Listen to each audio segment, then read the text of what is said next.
Записваш ли? Да. Добре, само 2 секунди така, защото в началото трябва да има малко, за да се изреже. Точно искам да те попитам, защо според теб има толкова много разводи? Това е интересен въпрос. Смятам, че повечето хора не си дават време и главната причина защо хората има конфликти е, примерно да го кажем на 5 езика на любовта. Да. По различен начин възприемаме любовта. Един приема чрез подаръци, друг е чрез физически контакт, не говоря за сексуален, просто за тактилен контакт, с някой път да го гушнеш, за такъв контакт, или пълноценно време, утвърждаващи думи. И често в началото, когато сме влюбени, влюбването е една реакция. Разбираш, това е един рефлекс, една реакция. Любовта е решение. Ти взимаш решение някой да обичаш. Когато вземеш това решение, това е и отговорност. На днешно време от тези медии те ни побъркват. Медиите те карат, имат предложения да се запознаваш с хора. За срещи, за всичко. Вика, ще кликне на 100 лайка и евентуално някой ще отговори. Или в Германия даже има приложение за грозни. Знаеш ли, докъде сме стигнали, да пробва е ужас. Никой не се опитва да сложи, да инвестира малко енергия, да разбере неговата си половинка в какъв канал той комуницира любовта си.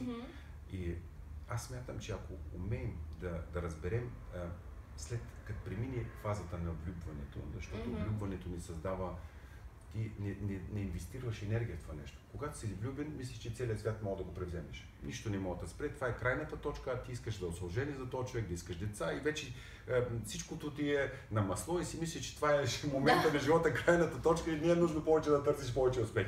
Ние не влагаме никаква енергия за развитието на партньора си за бъдеще или за себе, защото ти си мислиш, че си стигнал крайната точка. Да. Това е заблуда.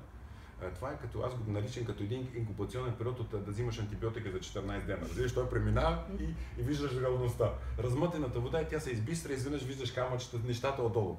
И любовта освобождава, дава криле, взаимност, съпричастност, да си част. Има много неща, които когато работя с семейства, с двойки, които те наистина се обичат, но не могат да се разберат, имат страшни конфликти, водят се битки. И става брака като едно бойно поле. Единият потвърлят, другия потвърля и си вадат старите ризи от преди седмици, месеци назад. И не могат да спрат на тази точка да видят какво искат да постигнат. Аз много често ви казвам, когато двама човека се обичат, те търсят причини да останат заедно, не да се разделят. Да. Ако са били заедно 2 години, 8 години, значи през този период нещо са направили правилно, за да са били заедно. Какво се е случило тогава? И мъжете, често от мъжете, от мъжка гледна точка, казвам, като кажеш, аз не обичам вече. Ти всъщност с тази емоционална дума си продаваш, че вече си даваш свободен тикет, за да търсиш нова жена. Разбираш ли? Просто това е самозалъгване и си мислиш, че ти си разрешил проблемът, а всъщност има любов и иска, но като кажеш, аз не обичам вече, ти си го продаваш, че сега си свободен да търсиш нещо ново. Хората гледат ли на връзките като неща за еднократна употреба, защото... За съжаление... Това, между другото, да си призная, го чух от един филм, абсолютно женски. Да, как, при женските филми има много... И живеем във века на, какво беше, пликчета за еднократна употреба, прибори за еднократна употреба, чашки за еднократна употреба, връзки за еднократна употреба. Да, защото тези... Виж, ако се погледнем, наистина, телевизиите са непълни с манипулация. Красиви жени, красиви мъже, всички са перфектни. Просто и ти загубваш всякаква визия, какво да се да харесваш частично в твоята си партньор. Почваш да загубваш фокуса изобщо.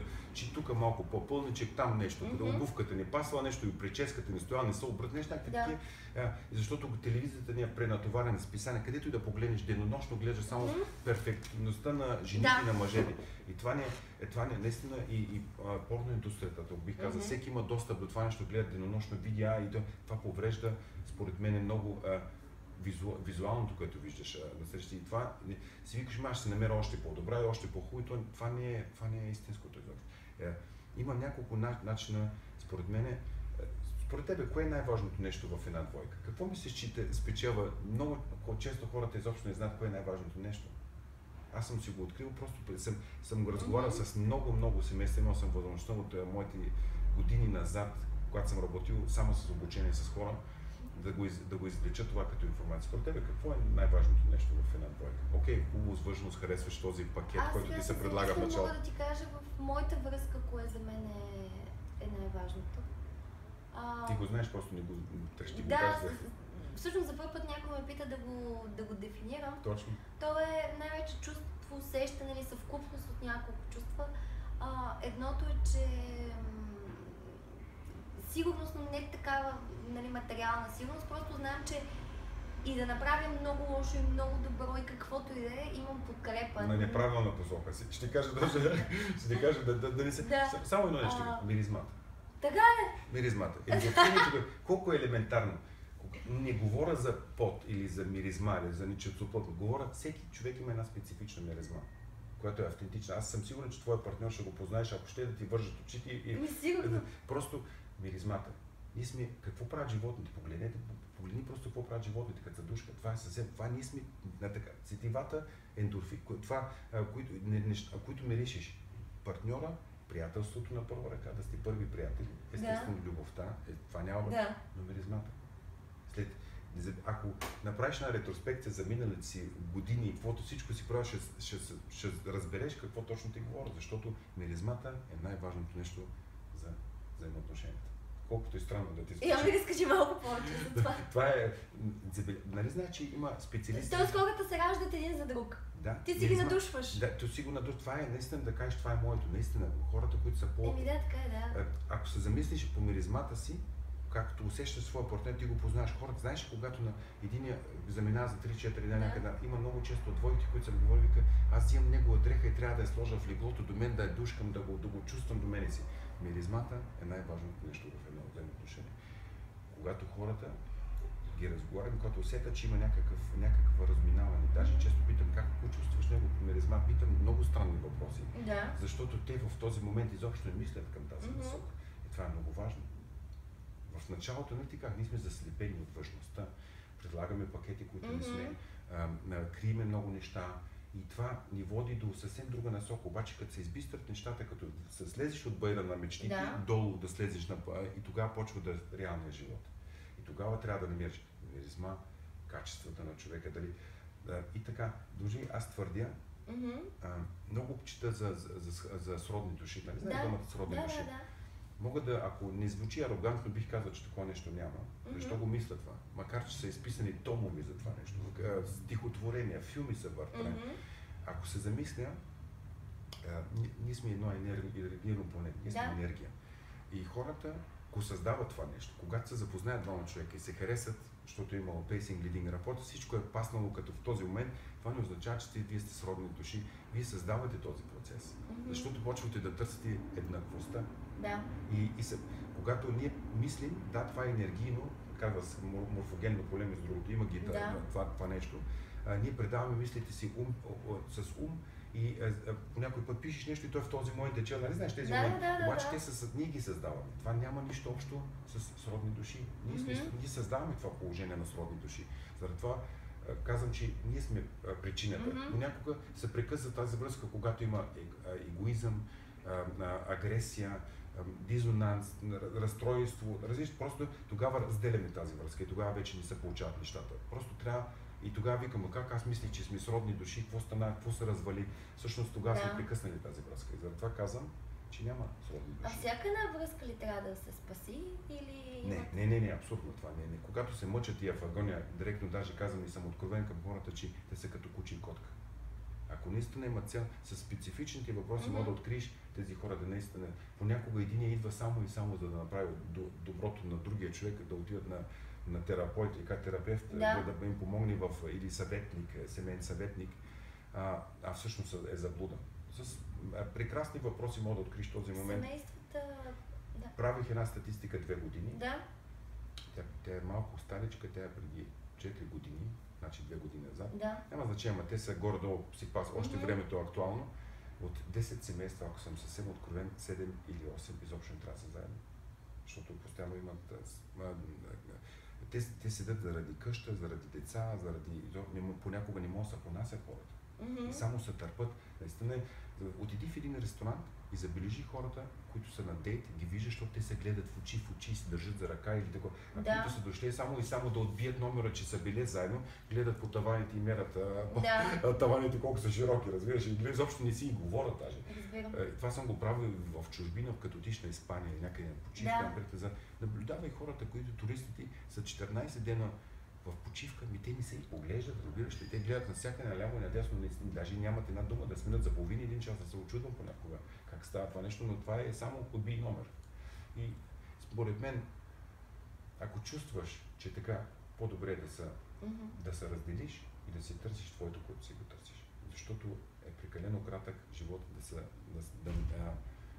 да се лишиш от това нещо. Чувството е да обичаш и да бъдеш обичан е прекрасно. Аз твърдя, че всичките хора правим само едно нещо в целия свят. Всичките хора търсят едно да имат уважение към теб, респект и да търсиш любовта, да бъдеш обичан. От твой опит със семействата, според теб, откъде идват проблемите? Неправилен партньор в началото или след това нещо се счупва и те не... Езика на тялото. Езика на любовта, извинявам се, за езика на любовта. Когато в началото влюбването може да продължи 2 години, безспорно, но когато се избледнеят тези неща, почват и да влизат и в реалния живот. Тогава едната жената усеща любовта чрез като изнесеш боклука, колкото и странно да звучи, или да с просмокачката, ако думиш, тя се чувства по този начин обичана, мъжът па се почувства обичан чрез друго нещо, пълноценно време или физически контакт. Ако да ти го обясня по най-практичен начин, ако ти се запознаеш с българка си, на български това ти е първичният език, нали? И си говориш перфектно български, така може да си изразиш любовта перфектно. Обаче представи си, че се влюбваш един китаец. И трябва първо да учиш китайски. Нали знаеш колко ще ти е трудно да му споделиш твоята любов? Когато това е същото, любовта има език. И ако умееш да слушаш как се изразява любовта, както и при децата също изразяват любовта си чрез това. Но нали знаеш, че децата, които понякога правят подаръчки и подаряват на родителите, така може да е нещо да сгъват и това постоянно го правят децата. Има деца, които го правят. Това е изразяване чрез подаръци. Не е нужно, не говоря за подаръци, коли или къщи или някакви такива истории, говоря за нещо ти направил нещо, минимални неща, жестовете, това харесват. Други жени искат да чуват думи, потвърждаващи думи, вниманието, това е. И просто ако се научиш да изразяваш любовта си както твоя партньор, няма да имате просто опорна точка за конфликт. Рядко ще имате опорна, когато лесно се решава това. Защото конфликтите са... Аз съм говорил често с хората и казвам, добре, конфликти така. Кажете ми какво сте постигнали чрез този конфликт. Какъв е крайният резултат бил. Защото ние често не можем от емоцията да се спрем, да се замислим какво искаме да е като крайни резултат от цялата работа. Нищо не. Краткотрайно ще имаш така явно успех, но това е като гореш волно. Като изтини въздуха, той пада. Няма да имаш успех в това нещо. А според тебе променило ли се родителството последните години? Много. И отношението към децата? Как растат днешните деца? Чувстват ли се спокойни, обичани? Не, много родители купуват технологии само да се занимават децата, за да могат да имат повече време. Родителите много искат да инсталират тяхните си модел, начин на живот, на виждане в главите на децата. Те съвсем по друг начин функционират действията, които извършват. Примерно родителите често казват, ти ако не учиш, ще те скъсат утре. Като му го кажеш това, ти му инсталираш програмата скъсване. Той отива на другия ден на училище с мисълта, че ще го скъсат. Просто понякога има много качествени родители, но има, когато несъзнателно просто... Аз много често слушам, като хода по улица, слушам разговор между майка и дете, слушам и те неща. И това е моето обучение. Слушам, ти стига преди така, плясни го, така, дръпни го, това. Но това не е подхода. Не е подхода, който и ние сме пренатоварени от ежедневието, все по-трудно пари се изкарват и така нататък. И ние не можем да заделим истинското време за едно дете. Просто истинското време да заделим и да разберем то как иска да усети. То е свързано пак с любовта. Защото ние обичаме децата, когато са добри. Никой не обича децата, когато са лоши, нали? И те автоматично отиваш и във връзката си по-късно така. Нямаш уменията, когато някой човек е лош, да го разбереш какво иска той в този момент. Така и с децата. Как се променя това? С диалози, с разговори, да правя, примерно ако дойде едно семейство с деца и разработа. Наскоро, преди 2 месеца, ходих в Люлин, дом за дечица и там казах да послушам учителите и как се карат по цял, нали, и бях поканен като да им покажа малко за мечти, защото аз съм бил в дом и да им кажа как да имат мечти в живота, да вярват това нещо, защото понякога родителите ни пречат да си развият мечтите, нали? И викам на учителката, покажи ми 2 най-лоши деца. Да. Вика, ето го това 12 годишното и тук момичето 9 годишно, 5 се каже. Викам, окей. И викам, след 15 минути тези деца правиха абсолютно всичко, с усмихнати, просто без никаква напрегнатост, никаква енергия, защото аз бях на тяхните години. Отидохме си изговорихме темите, които трябваше да изговорим и всичко се случи по абсолютно естествен път, без никой да бъде обвиняван, напрегнат има някакви. Просто му каза, какво ти пречи, примерно, да не го правиш. Какво ти точно те тормози вътрешно? Кажи ми, няма проблем. Като приятел, като братчета, като приятел му говорих. И те просто, децата, всичко си казват. Те са много практични. Децата толкова лесно се работи с тях.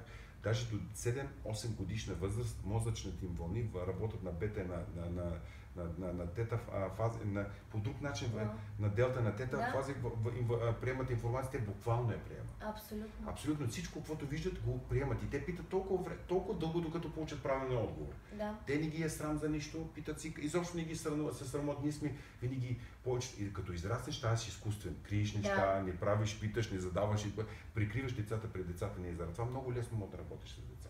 Просто задавай практични въпроси, бъди като тях на 12, на 10 и родителите, аз не ги опреквам, но просто ежедневието им е такова, че някой път не си взимат времето, за да разберат какво искат. Да. И че много е по-качествено да влезе в чувствата на детето какво точно изисква, не да го опрекваш, защото никой не иска да бъде опрекван. Постоянно да те нахочва, да те опреква, да те обвиняват и така нататък. Защо обърна чашата? Случило се сега, няма да умрем от това нещо, но го правят драма от това нещо. Или пък влезнал с обувки, знаеш много добре, че драматизират нещата ужасно. Това трябва, децата са деца. Едно семейство, всъщност, когато решават, че искат някаква помощ или искат нещо, кои са най-често срещаните проблеми, които ти си виждал? За какво най-много се карат хората? И решават, че вече не може или... Не, знаеш ли, че... Или отиват на... Защото най-често среща интернет, когато мъжът се изкривява от работа, жена му седи вкъщи, примерно, и тя иска пълноценно време, той вика, аз се счупвам за теб от работа. Да. И двамата го комуницират и се разминават на това. Тя просто иска истинско време споделено с него. За да, примерно, един уикенд телефона да се фърли настрани, да няма обаждане, и хората викам, аз за тебе работя. Тя не иска това да правиш. Тя просто иска пълноценното ти време. И хората не умеят понякога да се вслушат в минималните неща. Знаеш ли, че една крачка може да ти промени целия живот? И това няма кой да те бутне имагинерно примерно някой да те бутне, да те насочи на правилното място, къде и те се карат не за парите. Когато тръгне такива конфликти за пари, понякога наистина любовта като истини, знаеш ли как ще го обясня? Да. Представи си, любовта е 10 см. 1 см, 10 см. Когато един човек обича 3 см, другия 7. И те се разминават винаги в тази насока. Много е рядко, трудно срещано 5-5 да бъде. Да. И понякога толкова когато потискаш един постоянно, той отива към по-малките цифри. И това е така, ние сме просто така настроени. Ако се намери там баланс, е много прекрасно, но понякога трябва да кажеш да го спреш някога. Намали малко интензията, вземеш малко да. И това много често не го умеят хората да се осъзнаят кога е момента да намалят тази енергия към другия човек, към половинката си. Разбирам. И ако има любов,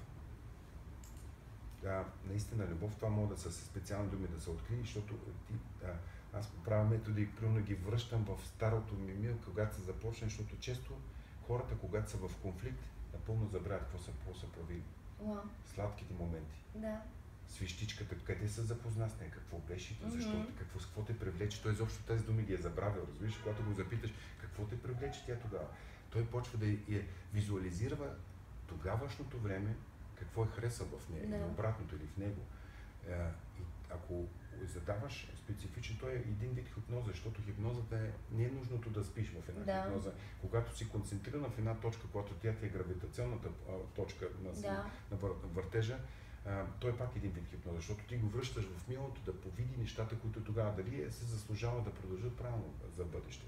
Защото постиганията често страдат и деца по това нещо, но не трябва да страдат и родителите, защото те трябва винаги, аз винаги вие е хубаво да обичате децата си, всичко окей, обаче винаги трябва партньорът ви да бъде на първо място. Да, абсолютно. Много често, когато една жена се ожени и роди, тя се обрича до животно майка да бъде. Забравя да бъде думата, ако сме да кажем, и любовница, и домакиня, и майка. Всичкото съвкупността, това не трябва да се загубва, за да има енергията още в тази връзка. Често това се променя. Той дали детето в най-се приключва от работата. Обрича се за вечно майка да бъде. И мъжът изобщо... На много заден план. Точно така. И това е наистина и не е правилно. Бих казал, трябва да са... Особено, може би, мъжете са свикнали, ние си имаме 2 момчета вкъщи, те да бъдат на първо място, още от малки. Да бъдат центъра на вселената. Ма той и жената, защо? Нали знаеш, че и жената иска да бъде на първо място? Естествено, защо трябва? Двамата трябва да си винаги, ако ще да имат и 10 деца, двамата винаги трябва да са си на първо място. Да се пазят, да се защитават, да са подкрепящи думи, да си казват хубави. Това е толкова хубаво. Любовта е нещо много красиво и много често казват даже хората, аз съм обичала един път и повече не мога да обичам. Или обратното, аз съм обичал един път и повече не мога да обичам. Всяка любов е автентична за себе си. Тя не е същото както другата. Ти можеш от един човек да извадиш най-лошото и най-доброто.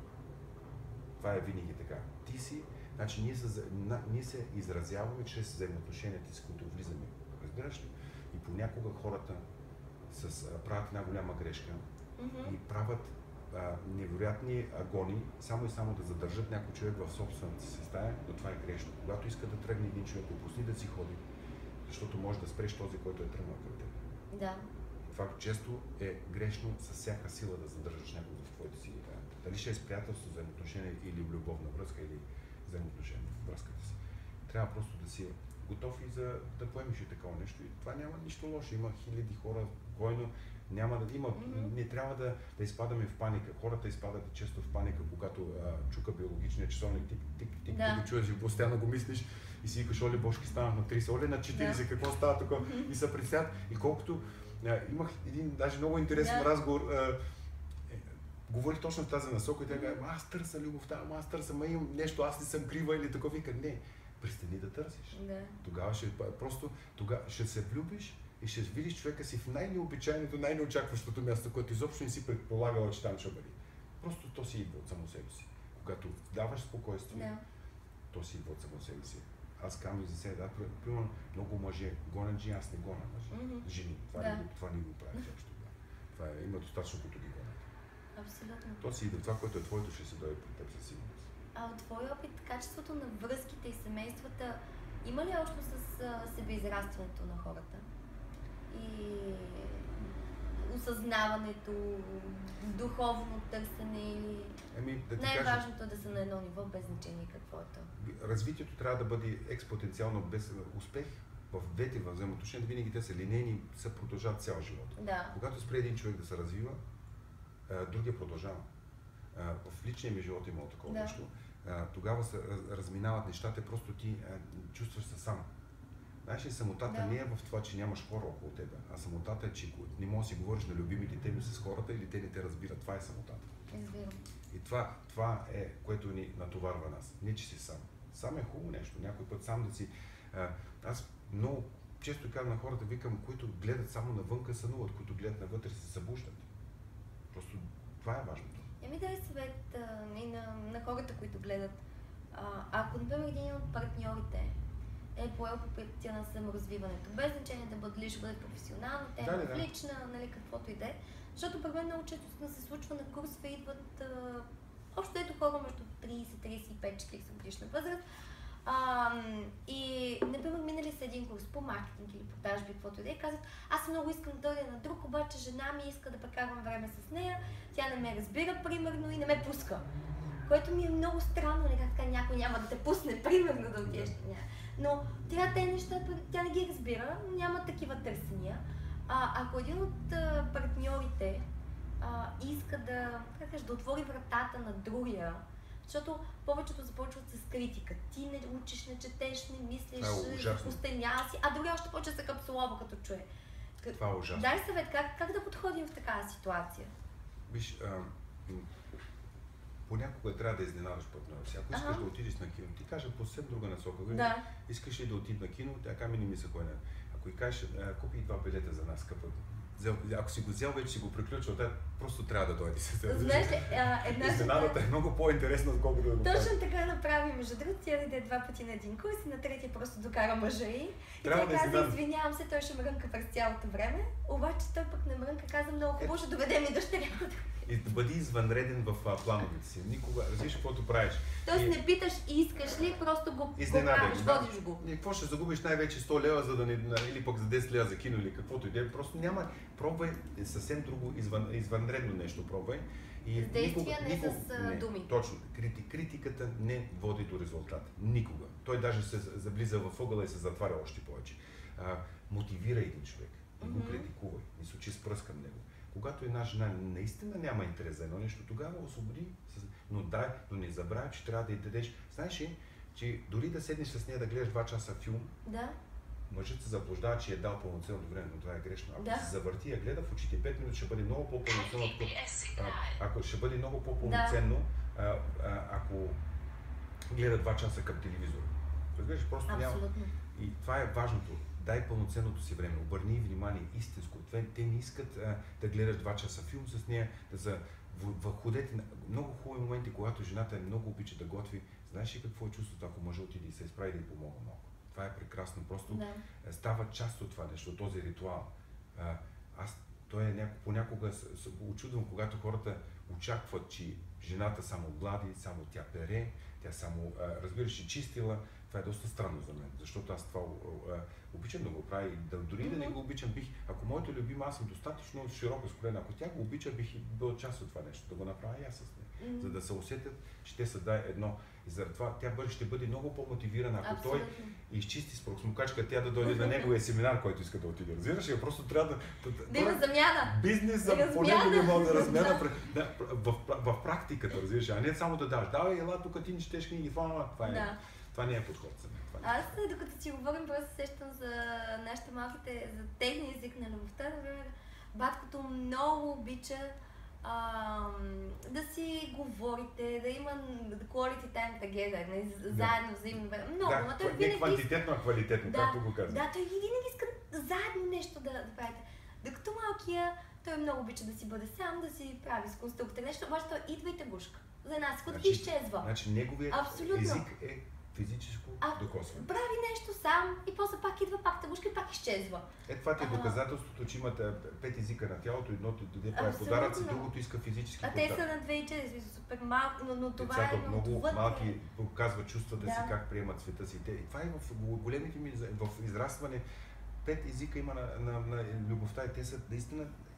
Ако умееш да говориш в детето, ако го гушнеш ти, то ще се разтопи. Разбираш, ти му даш любовта чрез това, защото то е доказано, че обичаш децата, които са ги обичали истински, са много по-успешни в живота си и по-лесно се справят с неща, с трудности и така нататък, когато се случват в тяхния живот.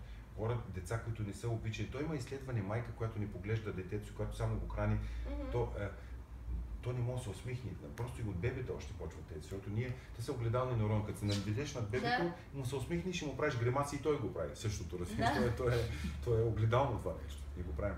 А родителите те, може би, просто не разбират, не се сещат. Не искат да разберат понякога. Сме, нали ти казах, просто сме сляпи и сме глухи за тези неща. Просто ако са готови да променят начина, да са добре дошли, може и винаги да променят начина. Ти ми каза, че всъщност се случва много лесно, много хора си мислят, че е трудно и като по западните филми 20 години ходиш на психоаналитик. Да, това е ужас. За един час махам неща, които са създадени за месеци наред, които... Ще обясня един практичен, много пак практичен пример. Ходиш на плажа с мъжа си. Okay? Ти си супер щастлива, влюбена, ходите обичана. И изведнъж усещаш един удар примерно отзад в кръка си. В този момент на секундата изпитваш една агресия или оплаха, и се обръщаш и виждаш едно дете паднало и те ударило без да искаш с кръчето. Веднага изпитваш любов и съпричастие, мъка и веднага да помогнеш. Значи ти сменя за секунди 3 абсолютно различни ситуации. Както и в една депресия. Хората много някои казват, аз съм депресивен, те го кажат чак горди, разбираш? Аз всъщност депресията Нали е така? Цел, че си го продават на себе си, че депресивни и ходят месеци наред таблетки, взимат някакви глупости, за да нема. Депресията е едно състояние, което те го създават. Това не е болест. И това не е болестно състояние, те го създават това нещо чрез мислите си. И за мен такова нещо няма и това може, ако е готов. Особено ако го подхранва с антидепресанти, става още повече. Той те слага в полуадекватна ситуация, като една змия, която се е сложил в хладилника. Разбираш? Просто това не е начин на подход. Просто ако е готов, винаги мога да посоча на един човек такъв, как може да промени коренно различно живота си, защото прекалено кратко живеем, за да сме депресивни, излишно, изкуствено. Разбираш и да си го прилагаме. Абсолютно. Много ти благодаря. Няма нищо. Пак, заповядай.